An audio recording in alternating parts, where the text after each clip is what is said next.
I need to be absolutely clear about who I am before I tell you what I saw, because if I don't establish the baseline, the data is useless. I am Dr. Nathaniel Sterling, and for 20 years I have worked in the field of comparative cognition. I don't deal in metaphors, I don't attend church, and I certainly don't believe in ghosts. My entire life has been dedicated to the tangible, measurable biological realities of primatology. In my line of work, if you can't record it, measure it and replicate it, it simply does not exist. I have spent decades stripping away the anthropomorphic projections people put on animals, the idea that they love or hope, to get to the raw neural wiring underneath. I am a man of the scientific method, and up until that Tuesday night in November, my world was defined strictly by the limitations of the physical brain. The facility where I worked, the Institute for Comparative Cognition, was never meant to be a place of warmth or welcome. It was a fortress of concrete and reinforced glass buried deep in the Cascade foothills of Washington state, miles away from the nearest town. We chose that location specifically for the isolation. We needed an environment free from the noise pollution and chaotic variables of the outside world. To get there, you had to drive 40 minutes down a gravel logging road that washed out every spring, surrounded by dense, towering pine forests that blocked out the sky. It was a place designed for serious, rigorous work, completely cut off from society. When you were at the Institute, you weren't part of the human world anymore. You were an observer living on the edge of the wild, separated from it only by high-voltage fences and heavy steel doors. Walking into the main lab felt more like entering a high-security prison than a biological research center, and in many ways, that's exactly what it was. The air always held that sharp, stinging chemical bite of industrial-grade disinfectant, mixed with the faint, musky undertone of damp sawdust and primate fur. The temperature was kept at a constant, chilly 65 degrees to keep the bacterial counts low and the equipment running smoothly. It was a sterile, monochromatic world of grey floors, white walls, and the relentless, low-frequency hum of the HVAC system cycling air through the containment units. There were no windows in the observation corridors, no clocks on the walls, just the endless fluorescent buzz of artificial lights that made your eyes ache after a 12-hour shift. My office was nothing more than a glass box overlooking the primary containment wing, stacked floor to ceiling with hard drives, logbooks, and spectral analyzers. From that vantage point, I documented every micro-expression, every grunt, and every hand movement of the subjects below. We weren't there to play with monkeys. We were there to map the architecture of the mind. The atmosphere was one of intense, almost oppressive seriousness. We spoke in low voices, we followed strict decontamination protocols, and we never, ever treated the subjects like pets. Emotional attachment was considered a contaminant in the data. If a researcher started giving the chimps nicknames or bringing them treats outside of the protocol, they were removed from the project immediately. We were there to study the machinery of intelligence, not to make friends. You have to understand the mindset required to do this kind of work effectively over a long period of time. You have to train yourself to be a biological machine, processing inputs and outputs without letting your own humanity get in the way. When I looked at a chimpanzee, I didn't see a hairy cousin or a character from a movie. I saw a complex organism driven by evolutionary imperatives, status, caloric intake, and reproduction. My job was to find the ceiling of their understanding, to push their cognitive faculties until they hit a wall they couldn't climb. I was a skeptic by trade because science demands skepticism. You have to assume every result is a fluke until you can prove it isn't. I spent my days looking for holes in the data, looking for reasons to doubt, which is why I was the last person on Earth prepared for what happened. The security at the Institute was paranoid for a reason. Adult male chimpanzees are not the cute creatures you see on greeting cards. They are 3 times stronger than the average human male, capable of tearing a car door off its hinges or dismantling a person in seconds. We worked behind 3 inches of ballistic polycarbonate glass and steel mesh. Every interaction was calculated. The danger was a constant, low-level vibration in the air, a reminder that we were dealing with wild, unpredictable power. This physical threat added to the psychological weight of the place. You were always alert, always watching the body language, checking the locks twice. It creates a headspace where you are hyper-aware of reality, hyper-aware of the physical danger. There is no room for daydreaming or flights of fancy when a mistake could cost you your fingers or your face. Our routine was grueling, a relentless cycle of repetition that would drive a normal person insane. We were running Language Acquisition Protocol 7, which involved thousands of hours of repetitive signing. We would mold their hands into the shape of a sign: apple, drink, open, over and over again, rewarded with grape juice or pellets. It was mechanical work. It was slow. Sometimes we would spend 6 months just to get a subject to understand the difference between a noun and a verb. It grounds you in the mundane. You stop expecting miracles when you spent 4 hours trying to get a chimp to stop throwing feces and start asking for a blanket. It was the most unmagical, gritty, exhausting work you can imagine, stripping away any romantic notions about communicating with nature. The isolation of the job meant that the staff became a strange, insular tribe. We slept in dormitories on site, ate in a communal mess hall, and rarely saw our families. When you live like that, the facility becomes your entire universe. The outside world, politics, religion, pop culture, fades away into background noise. We became obsessed with our own little ecosystem. We knew the distinct personalities of every animal, the quirks of the plumbing, the sound the wind made when it hit the north wall.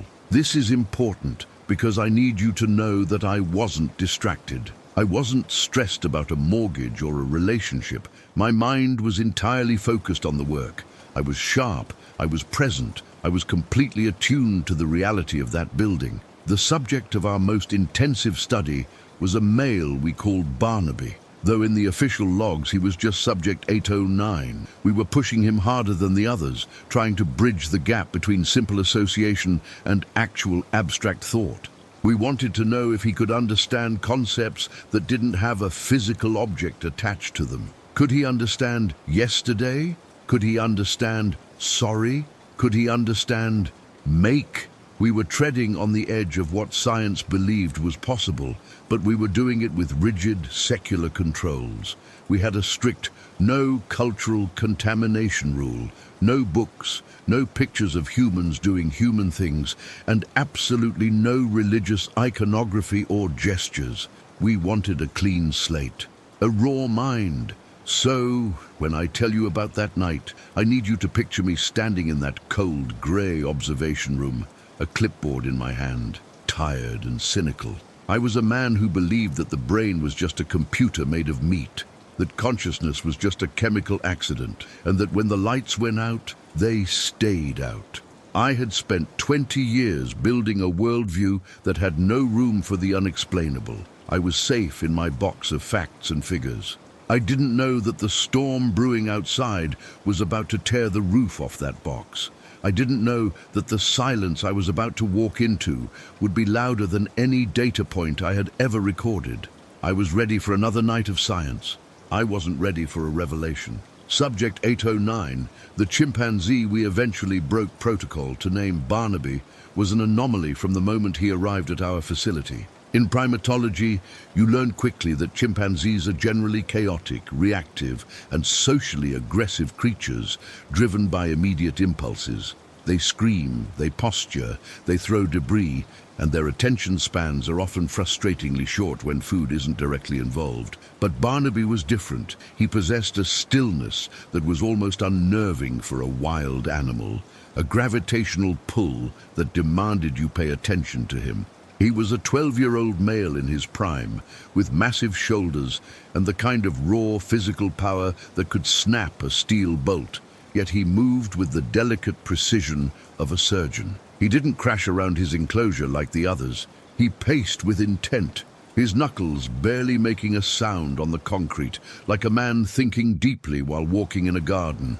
He came to us not from a zoo or a circus, but from a darker corner of the animal trade, a raid on an illegal exotic holding facility in the Nevada desert. When the authorities found him, he was malnourished, dehydrated, and locked in a cage so small he couldn't stand upright. Yet he hadn't succumbed to the zoochosis, or repetitive madness, that destroys most minds in those conditions.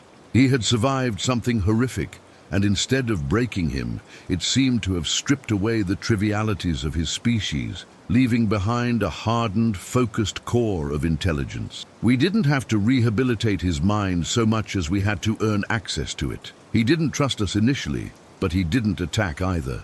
He simply watched us with a terrifying level of scrutiny, assessing our patterns, our hierarchies, and our intentions before he ever decided to lift a hand to sign. Physically, Barnaby was a magnificent specimen of pan-troglodytes, but it was his face that stopped you in your tracks every single time you looked at him. Most chimpanzees have a frenetic energy in their expressions, a constant shifting of gaze as they scan for threats or food. But Barnaby's face was a mask of composed, solemn dignity. He had a scar running down his left cheek, a souvenir from his former life, which gave him a rugged, weary appearance, like an old soldier who had seen too much of the world. His brow was heavy, but his features were strangely symmetrical, and when he wasn't eating or working, he would sit in the thinker pose, chin resting on his fist, for hours. It wasn't the mimicry of a trained monkey. It was the posture of a creature engaged in deep, internal processing, wrestling with thoughts we couldn't hear. But the true anomaly, the thing that kept me awake at night, was his eyes. They were the reason I stopped looking at him as a specimen and started seeing him as a peer. Chimpanzee eyes are usually dark, almost black, making it hard to distinguish the pupil from the iris, which often creates a shark-like unreadable quality. Barnaby, however, had irises of a piercing, clear amber color that caught the light in a way that felt impossibly human. When he looked at you, he didn't look at you. He looked into you with a depth of perception that felt judgmental, ancient, and profoundly aware. It was the uncanny valley in reverse. Instead of being creepy because he looked too human, it was spiritual because he felt too present, as if a fully formed person was trapped behind those amber lenses, waiting for a way to speak. His aptitude for American Sign Language, ASL, wasn't just impressive, it was statistically impossible according to every model we had for primate cognition. Most subjects take weeks of molding, physically moving their hands into shape to learn a single sign like eat or drink. Barnaby picked up new vocabulary after seeing it demonstrated only 3 or 4 times, absorbing the lexicon with a hunger that suggested he had been waiting his whole life for a way to output his thoughts. He didn't just have good memory, he had semantic precision.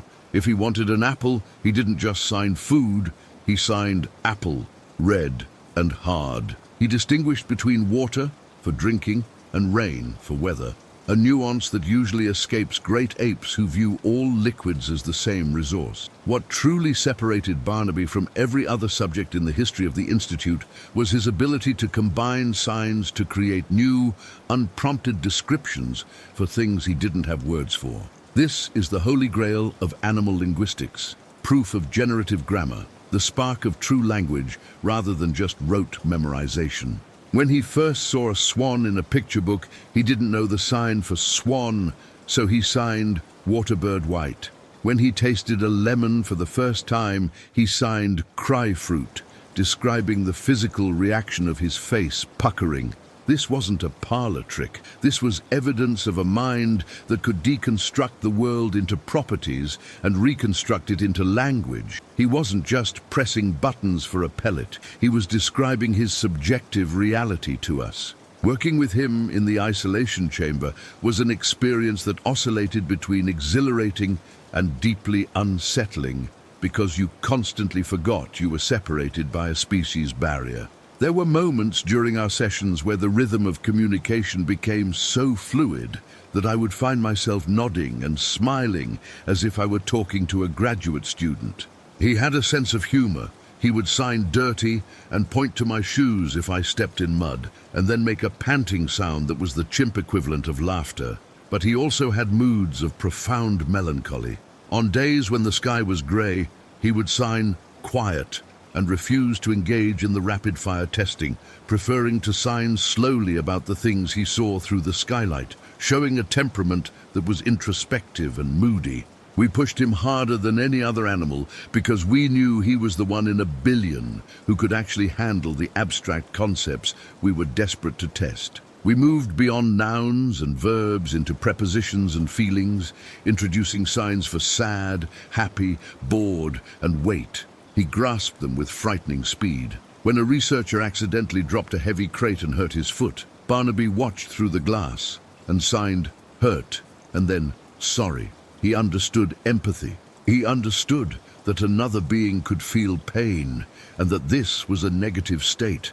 That moment alone was enough to justify the millions of dollars in grant money, but for Barnaby, it seemed trivial. He looked at us with those amber eyes as if wondering why we were so surprised that he had a soul.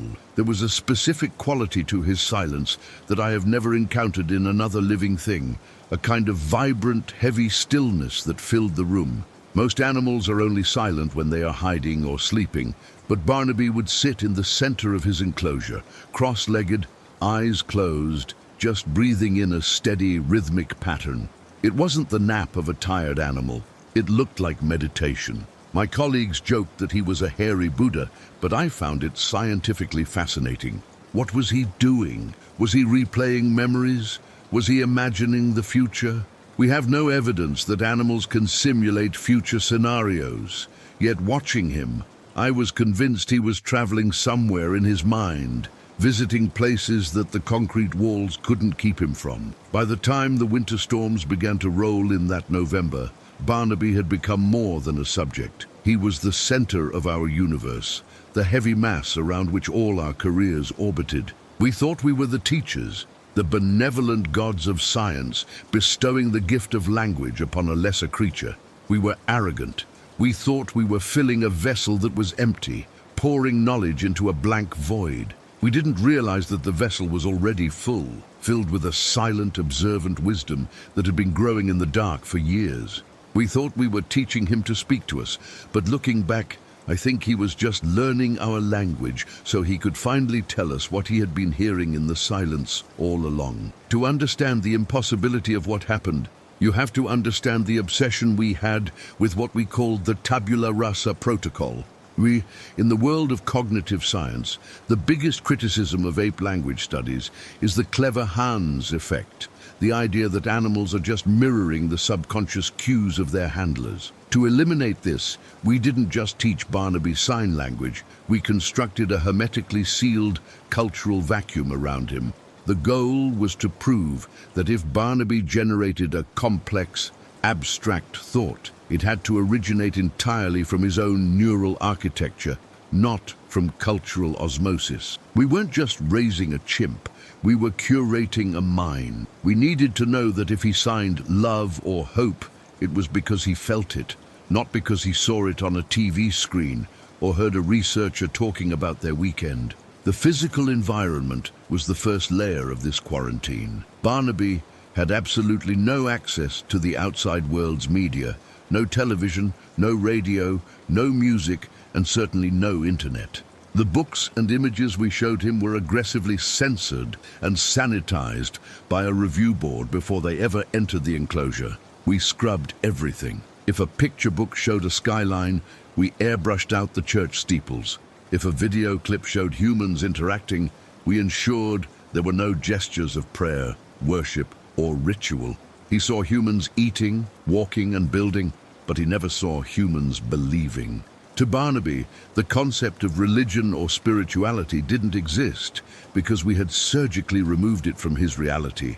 He lived in a world of pure materialism, where things existed only if they could be touched, eaten, or held. The rules for the staff were even more draconian, bordering on a violation of our own civil liberties, but we signed the contracts because we believed in the science.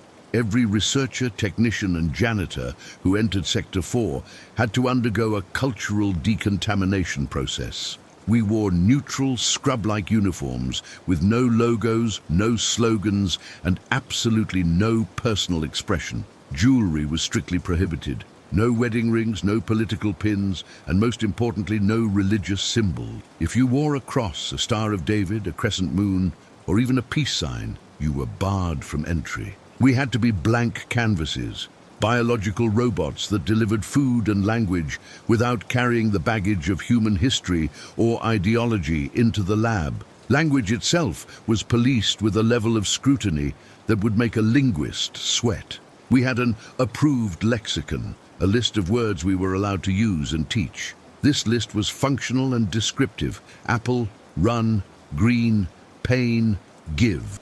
Dude, we were strictly forbidden from using metaphors, idioms, or any language that implied the supernatural or the metaphysical. You couldn't say, "Thank God," when a machine started working. You couldn't say, "Bless you," if someone sneezed. You couldn't even use words like heaven, ghost, or spirit in casual conversation within earshot of the enclosure. We stripped the English language down to its bones, removing all the poetic and spiritual fascia that connects us to the divine, ensuring Barnaby heard only the cold, hard data of existence. We enforced these rules with a ruthlessness that terrified the junior staff. I remember an incident with a brilliant grad student named Sarah, who had been with us for 6 months and was one of Barnaby's favorites. One morning, during a feeding session, she instinctively hummed the melody of Amazing Grace while wiping down a table. It was unconscious, a slip of the mind, barely audible over the hum of the ventilation. But the audio surveillance picked it up. She was escorted out of the building by security within the hour, her clearance revoked, her career at the institute over. It seemed cruel, but we couldn't risk contamination. If Barnaby started humming that tune, the data would be compromised. We had to be perfect. We had to be sterile. The surveillance system was our guarantee of purity. The facility was wired with high-fidelity microphones and 4K cameras that covered every square inch of the interaction zones. Every session was recorded, logged, and reviewed by a third-party auditor whose sole job was to catch us slipping up.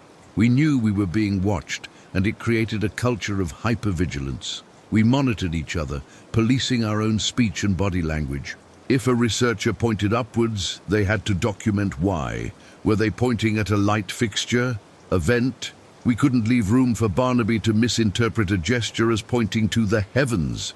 We were building a wall between the primate mind and the concept of God, and we checked that wall for cracks every single day. This isolation extended to Barnaby's understanding of us as people. We were trained to be benevolent but neutral. We provided care, affection, and social grooming, but we never shared our internal lives with him. To Barnaby, we were beings without origin. He didn't know we had mothers or fathers.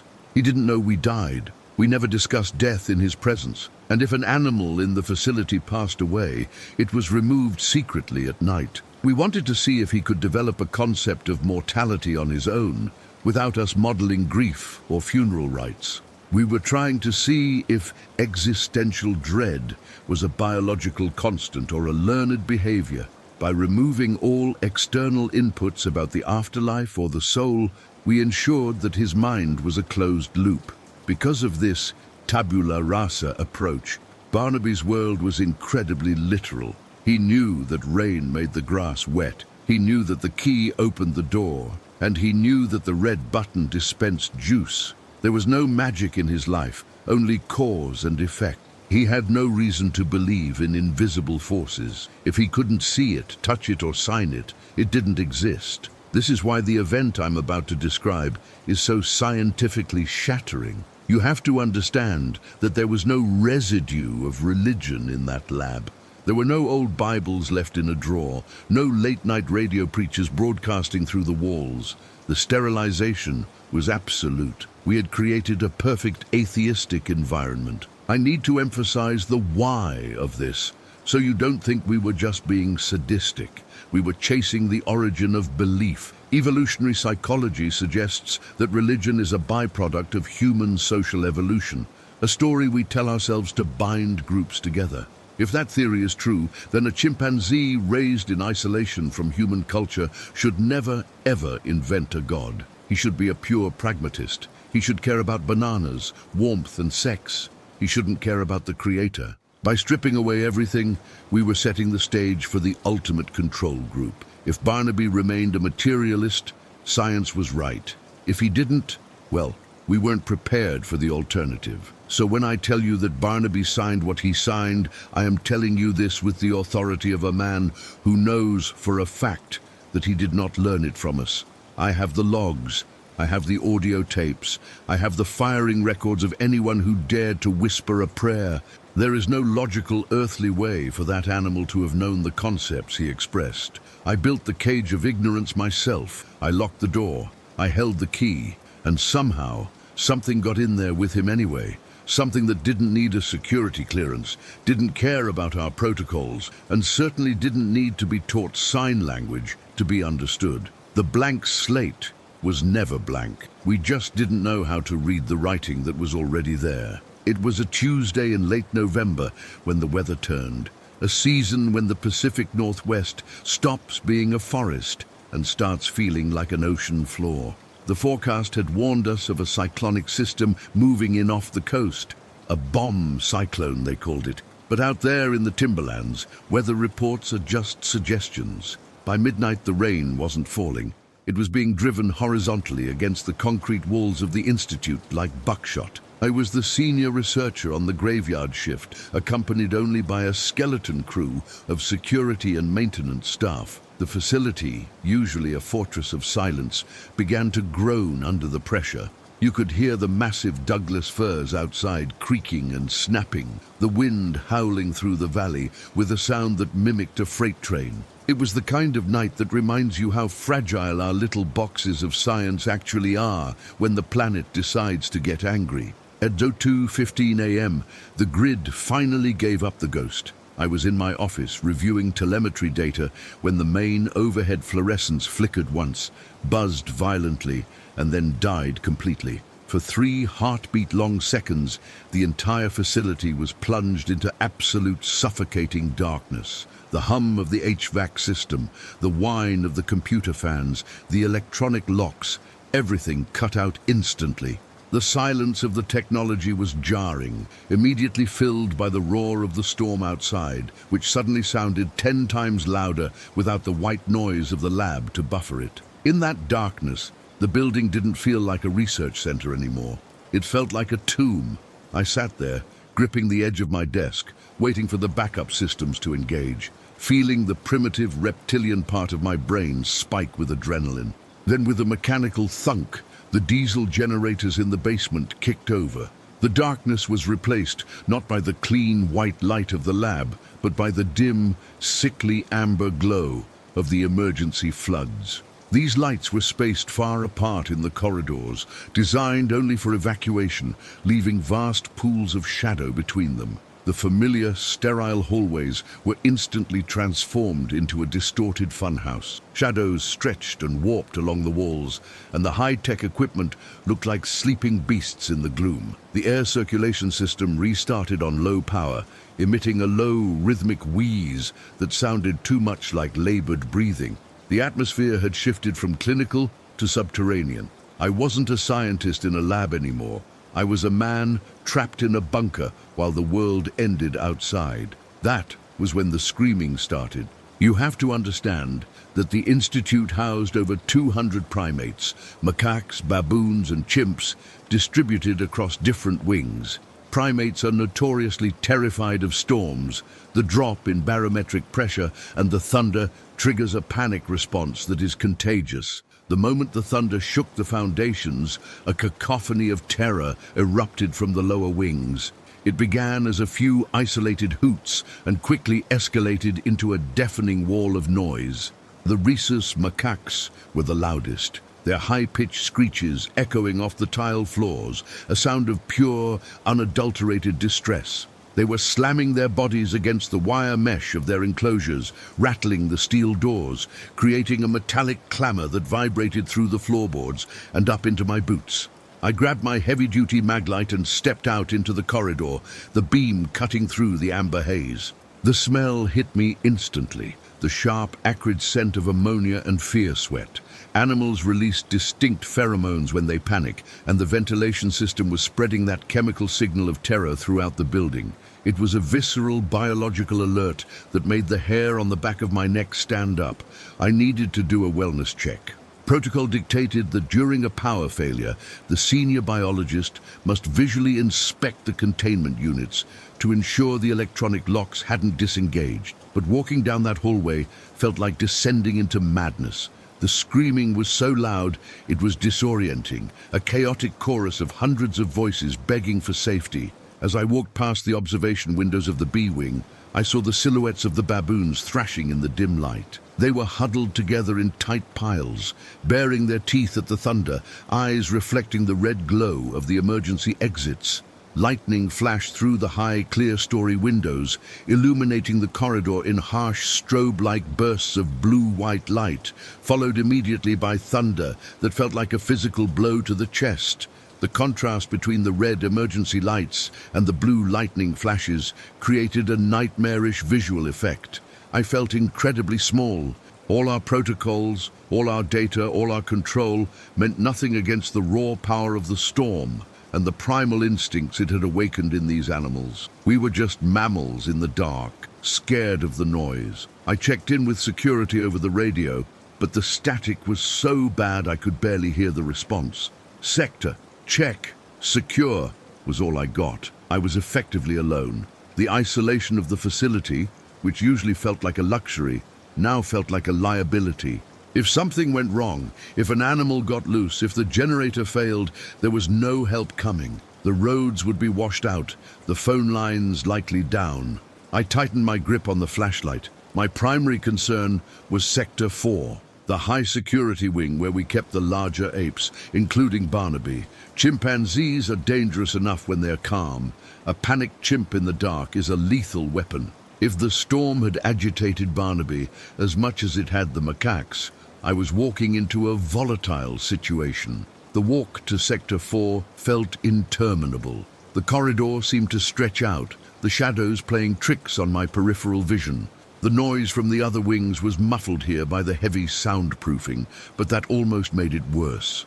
Instead of a roar, it was a dull, thumping baseline of chaos. Bodies hitting walls, metal shaking against metal. I found myself breathing in time with the flickering of the emergency lights. I tried to rationalize my anxiety. I am a scientist, I told myself. These are just biological reactions to environmental stimuli, but the lizard brain doesn't listen to logic in the dark.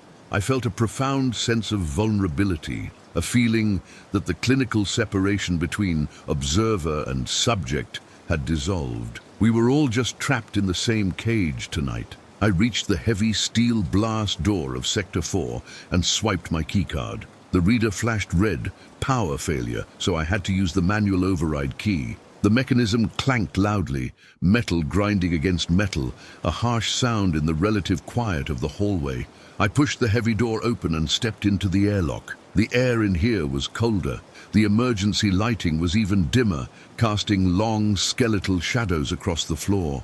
This was the most secure area of the facility, designed to hold the strongest animals, and usually it was the place where I felt most in control. Tonight, however, the silence behind the door felt heavy, pregnant with something I couldn't identify. I paused at the threshold of the inner sanctum, my hand hovering over the door handle. I expected to hear Barnaby screaming. I expected to hear him throwing his enrichment toys against the ballistic glass, hooting in aggression, displaying the same terror as the others. I braced myself for the violence of his fear.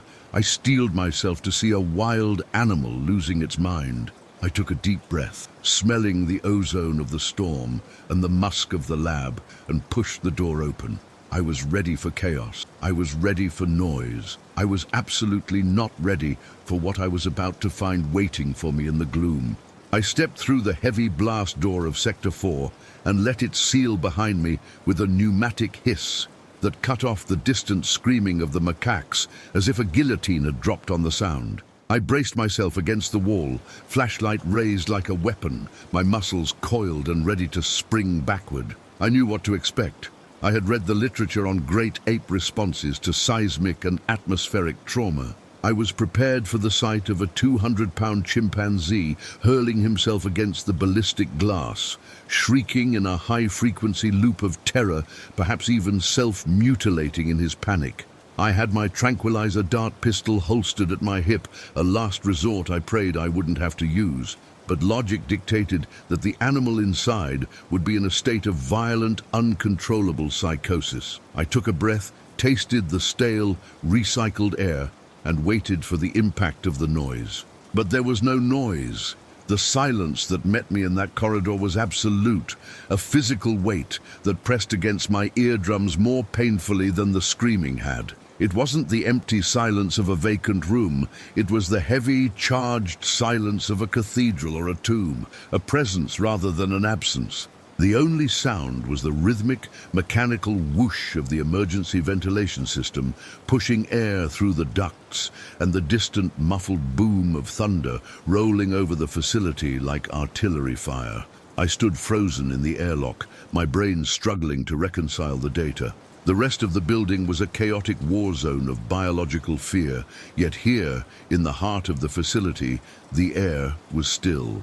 It felt wrong. It felt like walking into a trap. I checked my radio again, dead static, and pushed forward into the observation deck.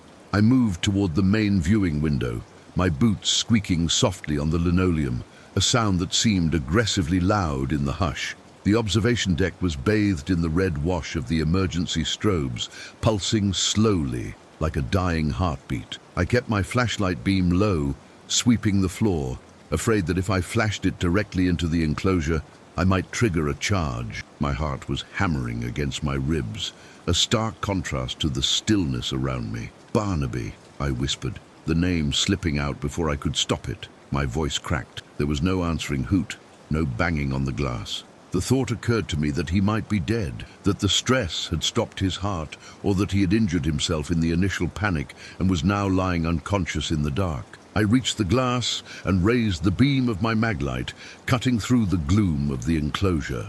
The habitat was designed to mimic a natural forest floor, with climbing structures, ropes, and scattered nesting materials. Usually, it was a mess of activity. Now, the light played over empty ropes, swaying gently in the draft from the vents. I scanned the corners, the nesting boxes, the shadows under the platform, the places where a frightened animal would wedge itself to feel safe. Nothing. The enclosure appeared empty. A cold spike of adrenaline hit me. Had he escaped? Had the electronic locks failed completely? I checked the mag locks on the access door. The indicator light was red. Secure. He was in there. I just couldn't see him. And then I moved the light to the center of the room, and my breath caught in my throat. Barnaby was there. He wasn't hiding in a corner. He wasn't cowering under a blanket. He was sitting perfectly in the center of the enclosure, out in the open, on a raised wooden platform that we used for cognitive testing. He was sitting cross-legged, his posture upright and relaxed, his hands resting loosely on his knees. He looked like a statue carved from obsidian, an island of impossible calm in the middle of a raging ocean. The beam of my flashlight hit him, and he didn't even flinch. He didn't turn his head to look at the light source. He didn't acknowledge my presence at all. He was totally, completely motionless. I lowered the light, afraid that I was hallucinating. The amber glow from the hallway spilled into the room, creating a surreal tableau. Above him, the large, reinforced skylight, the only connection to the outside world, was flashing violently. Every few seconds, a massive fork of lightning would tear across the sky, illuminating the room in a harsh blue-white brilliance, followed by the darkness crashing back in. Any other animal I have ever studied would have been cowering from those flashes, treating the sky as a predator. But Barnaby was looking up. His head was tilted back, his chin raised, his eyes wide open and fixed on the storm raging above the glass. He was watching the lightning with a focus that wasn't fearful. It was rapturous. I pressed my face against the cold glass, trying to read his physiological signals. As a biologist, I look for somatic markers of stress. Piloerection, hair standing on end, rapid respiration, bared teeth, rocking motions. I saw none of it. His fur was flat and smooth. His breathing was so slow and deep, I could barely see his chest rise and fall. His mouth was closed, jaw relaxed. This was physiologically impossible. The cortisol levels in his blood should have been through the roof. His fight or flight response should have been firing on all cylinders. Instead, he looked like he was in a trance. The thunder shook the glass against my forehead, vibrating the very floor we stood on, and yet he remained as still as a stone in a river. The contrast was disorienting. 100 feet away, his genetic cousins were screaming in terror, governed by the instinct to survive. Here, Barnaby sat like a monk in meditation, governed by what? I couldn't process it. It was as if he was insulated from the fear, protected by a barrier I couldn't see. The storm wasn't happening to him, he was witnessing it. There was an intelligence in his posture, a deliberate choice to sit and watch the chaos rather than run from it. I felt a chill that had nothing to do with the temperature of the room. I felt like an intruder. I felt like I had walked into a private moment that I wasn't meant to see, something sacred that transcended the biological imperative of survival. I found myself lowering the flashlight completely, letting the room return to the rhythm of the storm. Flash, darkness, flash, darkness. In the flashes, I saw his silhouette etched against the lightning, a dark shape communing with the sky. In the darkness, I felt his presence, heavy and serene. I realized then that I was the one who was afraid. I was the one shaking. I was the one clutching a flashlight like a talisman against the dark. The animal inside the cage was the only thing in that entire building that was at peace. He wasn't trapped in there with the storm. He was waiting for it. For a long time, I just stood there, forgetting to take notes, forgetting the protocol. The scientist in me was screaming for an explanation. Was this a seizure, a catatonic state induced by shock? But the human part of me knew better. I watched him watch the sky, and for the first time in my career, I didn't see a specimen. I saw a sentience. I saw a being who knew something about the thunder that I didn't. The silence in cell 4 wasn't empty. It was full. It was a listening silence. And as I unlocked the safety door to enter the airlock, terrified of breaking the spell, I wondered what exactly he was listening to. I approached the reinforced laminate glass that separated the observation deck from the enclosure, my hands trembling slightly as I raised them to the neutral position.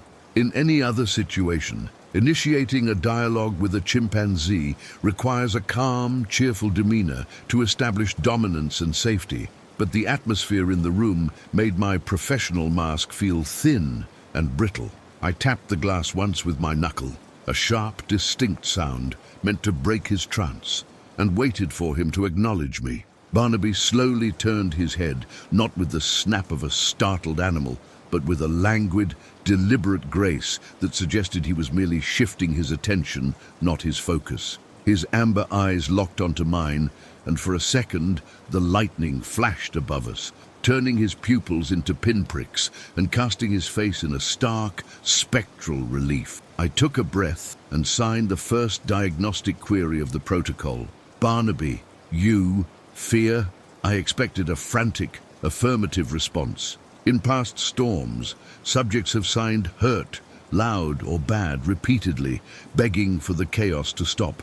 I was mentally preparing to negotiate with him, to offer him a heavy wool blanket or a dose of Valium in exchange for his calm.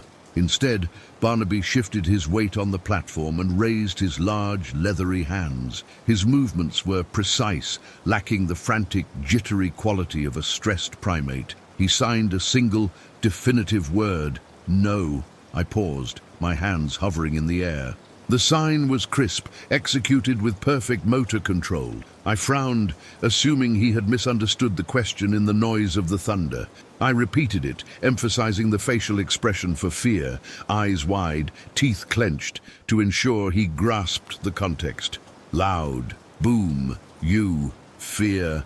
Barnaby watched my pantomime with an expression that I can only describe as patient indulgence, like a teacher waiting for a student to catch up. He lifted his hands again, and this time he expanded the syntax. Fear, Finish. My brow furrowed. In the Pidgin ASL we taught finish was used to denote the end of a meal or a task, meaning all gone. He wasn't saying he wasn't scared, he was saying the fear had existed and had been removed. This was a complex temporal concept, state change, that we hadn't successfully drilled into him.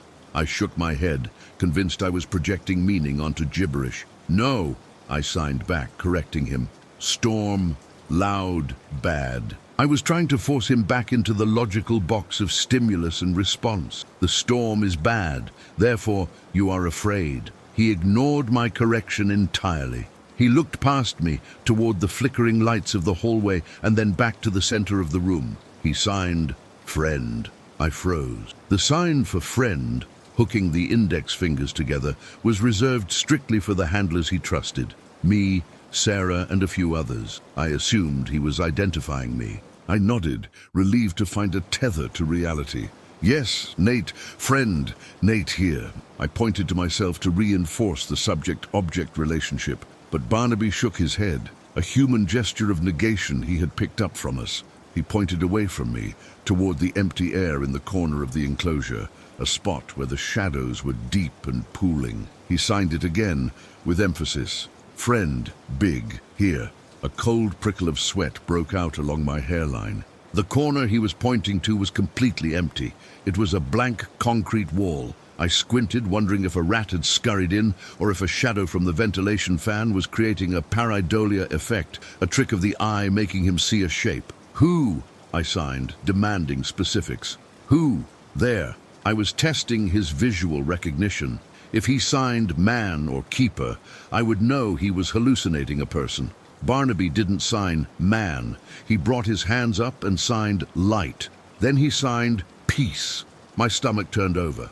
Peace was not in our lexicon. We taught quiet.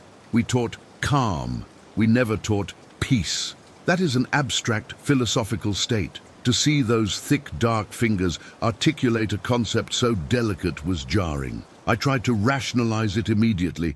Perhaps he meant the lightning. He saw the flash. He signed light. That made sense. But peace, where did he get that? I decided to pivot to biological needs, the ultimate ground truthing of animal behavior. If he was hallucinating or confused, his stomach would still be honest. Barnaby, hungry, eat, apple. I offered the signs for his favorite high-value rewards. Usually this would break any focus loop. A chimp will almost always prioritize sugar over social interaction. Barnaby didn't even look at my hands. He was looking at the empty corner again, nodding his head slowly, rhythmically, as if listening to a conversation I couldn't hear. The rejection of food was the most alarming data point yet. It meant his dopamine reward system was being triggered by something else. I tapped the glass harder this time, sharp, angry raps. "Look! Me!" I commanded, breaking the neutral observer protocol. I needed eye contact. I needed to dominate the space. He turned back to me, but his gaze was soft, lacking any of the submissive grimacing of a subordinate. "Who? Give? Light?" I asked, trying to trap him in a logic loop. "Nate. Fix. Light."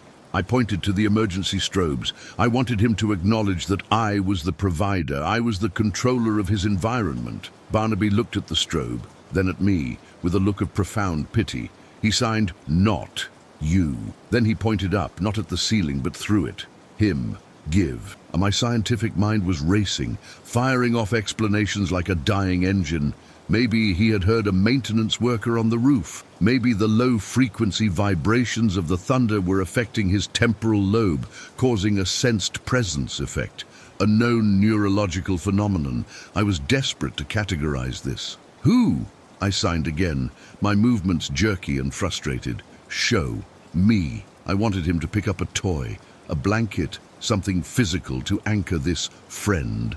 Barnaby stood up. He walked to the edge of the glass, so close his breath fogged the laminate. He looked directly into my eyes, and for a moment I felt like I was the specimen in the cage. He lifted his hand and signed, "Father." This was impossible. Barnaby was an orphan. He had never known his sire.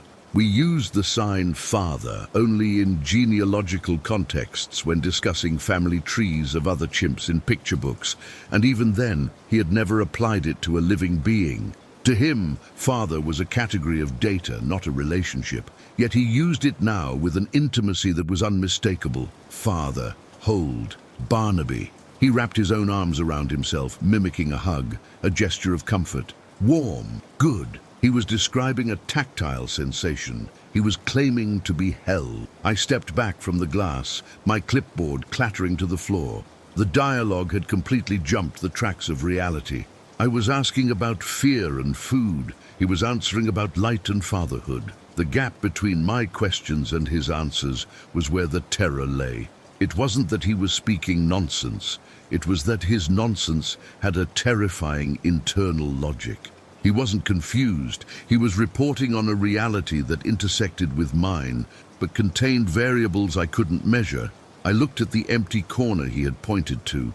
The shadows seemed to shift. I realized then that I wasn't just observing an animal. I was witnessing a testimony, and I didn't have the vocabulary, scientific or otherwise, to refute it. I felt like I was standing on the edge of a precipice, staring down into a canyon where all the laws of biology were suspended in mid-air. My scientific training demanded that I find the variable I was missing, the logical inputs that led to these impossible outputs. I decided to ask one final question, a question designed to ground him in the hierarchy of the pack, to force him to acknowledge a physical protector. I raised my trembling hands, fighting the urge to flee, and signed with deliberate, exaggerated slowness so there could be no mistake. Barnaby, who? Keep you safe. I didn't ask what or how. I asked who. I wanted a name. I wanted him to point to me, or to the security guard outside, or even to the dominant male in the adjacent cage. I wanted him to identify a biological entity. Barnaby didn't hesitate. He stood up fully, his massive frame unfolding until he towered over me on the other side of the glass. He walked right up to the partition, pressing his chest against the laminate, closing the distance until we were separated by only 2 inches of transparent plastic. The condensation from his breath fogged the surface, fading and reappearing with the rhythm of his respiration. He looked down at me, his amber eyes stripping away every layer of academic detachment I had left. He didn't look like a confused animal anymore. He looked like a messenger who had been waiting patiently for the recipient to finally open the letter. He raised his hands to chest level, holding them there for a moment, letting me see the dark, leathery palms, the calluses, the raw reality of his anatomy.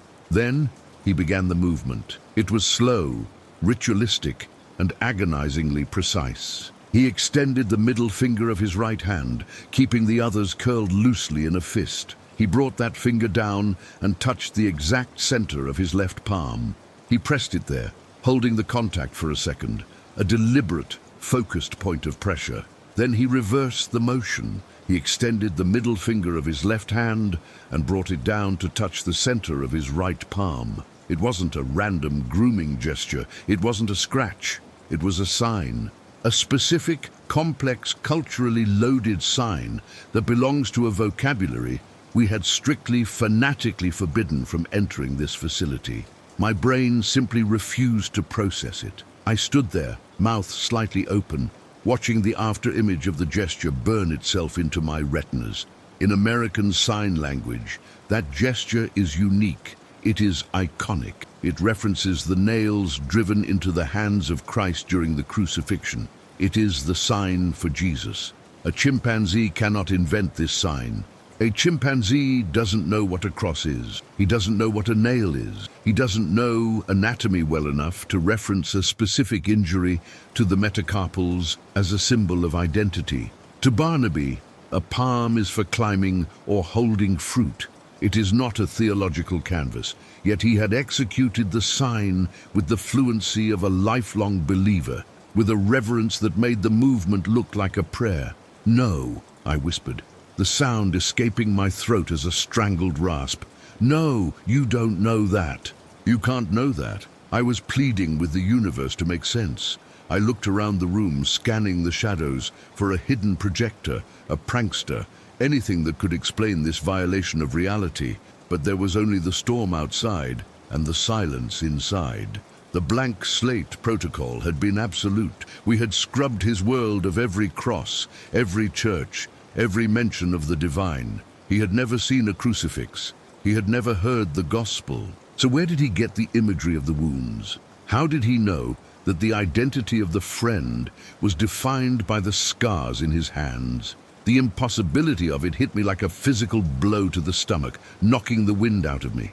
Barnaby wasn't finished. He held the sign for a moment longer, ensuring I had seen it, ensuring the data had been transferred. Then he slowly lowered his hands and turned his head. He didn't look at the empty corner anymore. He looked to his immediate right, into the empty space directly beside him on the platform. He didn't look at the space as if it were void. He looked at it as if it were occupied. His eyes tracked something unseen, moving slightly upward as if making eye contact with a figure standing beside him.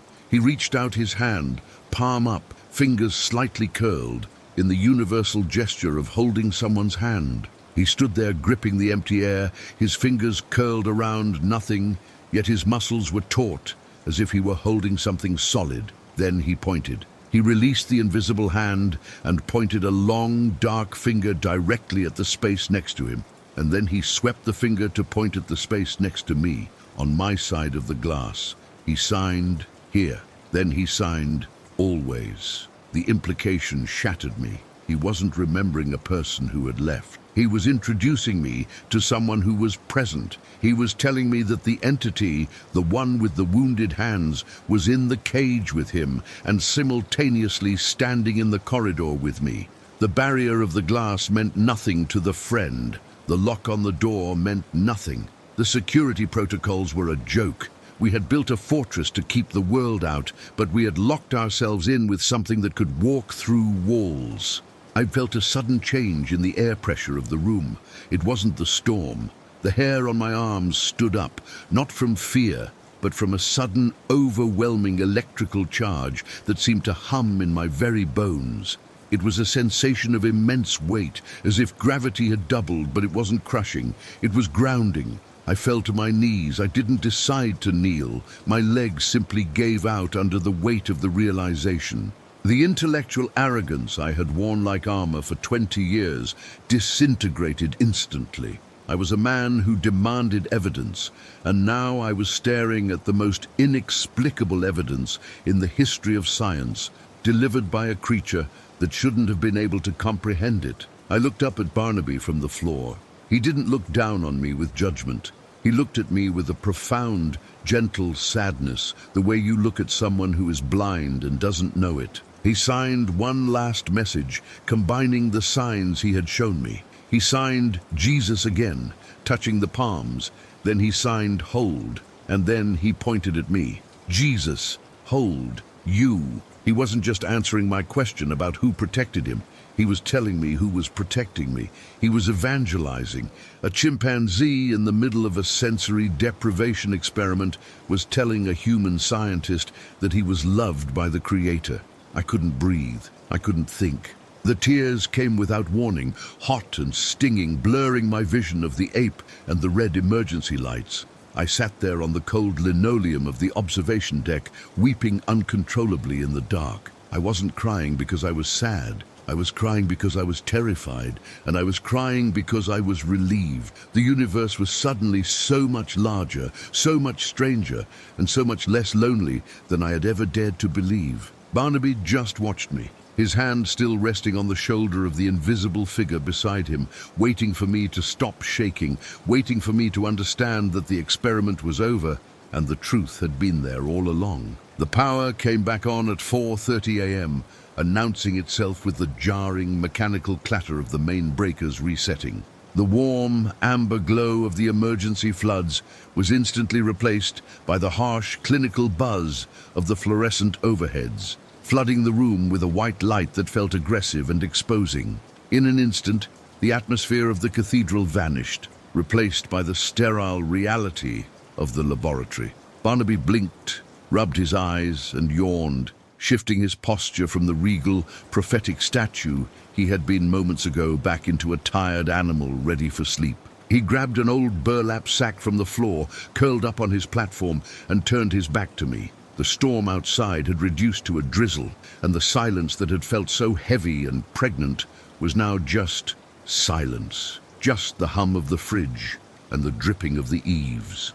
I stood there for another hour, watching him sleep, terrified that if I moved, I would lose the memory of what I had just seen. The investigation that followed was frantic, driven by a desperate need to save my own worldview. I needed a leak. I needed a rational explanation. I pulled the logs for the last 5 years.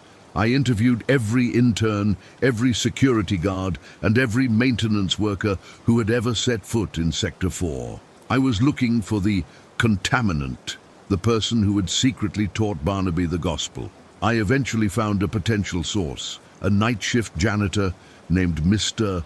Henderson, a man in his 70s with bad knees and a gentle spirit. Under intense questioning, he admitted that sometimes, when he was mopping the corridor outside the glass at 3 a.m., he would hum old hymns to himself. He confessed to singing "The Old Rugged Cross" under his breath while he worked. I felt a momentary surge of triumph. I had found the variable, but the triumph crumbled the moment I pressed him for details. I asked Mr. Henderson to show me the signs he used. He looked at me with confusion and held up his arthritic hands, shaking his head. "I don't know how to talk with my hands, doctor," he said. "I just mop the floors." We tested him. The man didn't know a single word of ASL. He didn't know the sign for apple, let alone Jesus. And even if Barnaby had heard the muffled melody of a hymn through 3 inches of soundproof glass, that auditory input could never, ever translate into the specific, visual, tactile sign of the nails in the palms.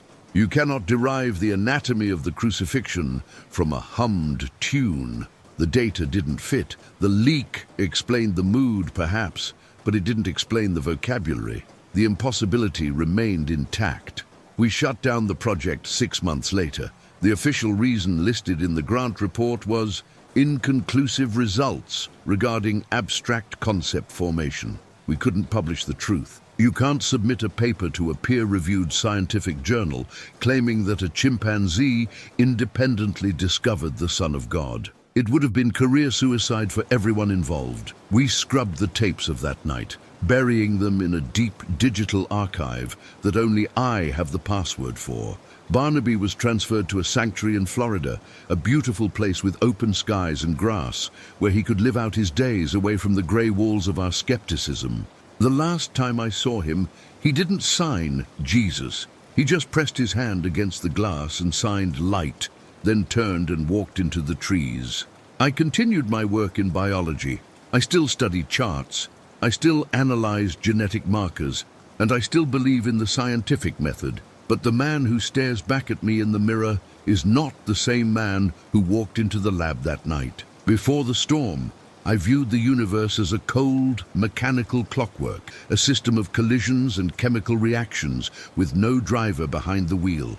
I believed that meaning was just a byproduct of a complex brain, a comforting lie we tell ourselves to survive. I believed we were alone in the dark, screaming into a void that didn't care if we lived or died. I had the math to prove it, but now I know that the math is incomplete. I learned that night that there is a frequency I cannot hear, but that doesn't mean it isn't broadcasting. I realized that we, with our big human brains and our egos and our incessant need to explain everything, are often the deaf ones. We are so busy talking, so busy measuring, that we miss the present standing right next to us. Barnaby didn't have our distractions. He didn't have our cynicism. He was a simple creation, and because he was simple, he was porous. He was open. He saw the friend because he wasn't looking for a reason not to. I often think about the sign he used, the specific, deliberate touching of the palms.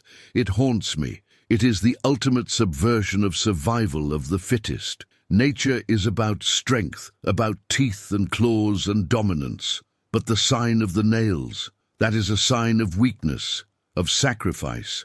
of a God who allows himself to be wounded. For a wild animal whose entire life is dictated by the law of eat or be eaten, to recognize the power in that sacrifice, that is a miracle greater than the parting of any sea. It suggests that the story of the gospel isn't just a book written by men. It is woven into the very fabric of reality, a truth so fundamental that even the rocks or the apes would cry it out if we stayed silent. I still don't go to church in the traditional sense. I don't like crowds, and I still struggle with organized religion. But every Tuesday night at 3 a.m., I sit in my study in the dark. I turn off the phone, I turn off the computer. I sit in the silence and I listen. I'm not listening for data anymore. I'm not listening for the wind. I'm listening for that heavy, electric stillness I felt in Sector 4. I'm listening for the friend. And sometimes, when the house is very quiet and the world stops spinning for a second, I feel a weight settle in the room, a warmth. Science is a beautiful tool. It explains the how. It explains how the neurons fire, how the lightning forms, how the cells divide. It gives us the map of the territory. But looking into Barnaby's eyes that night, I realized that the map is not the maker. Science can tell you how the universe was built, but it cannot hold your hand when the lights go out. It cannot tell you that you are safe. It cannot promise you peace. Only a person can do that. And I know now, with the certainty of a witness, that the person is real. So, if you're listening to this in the dark, do me a favor. Look at your hands. Look at the complexity of them, the biology, the miracle of your own existence. And then remember the empty space next to you. It isn't empty. We are not alone in the storm. We never were. The signal is there, broadcasting in the silence, waiting for us to stop screaming long enough to hear it. Barnaby heard it, and if you listen close enough, I think you can hear it too.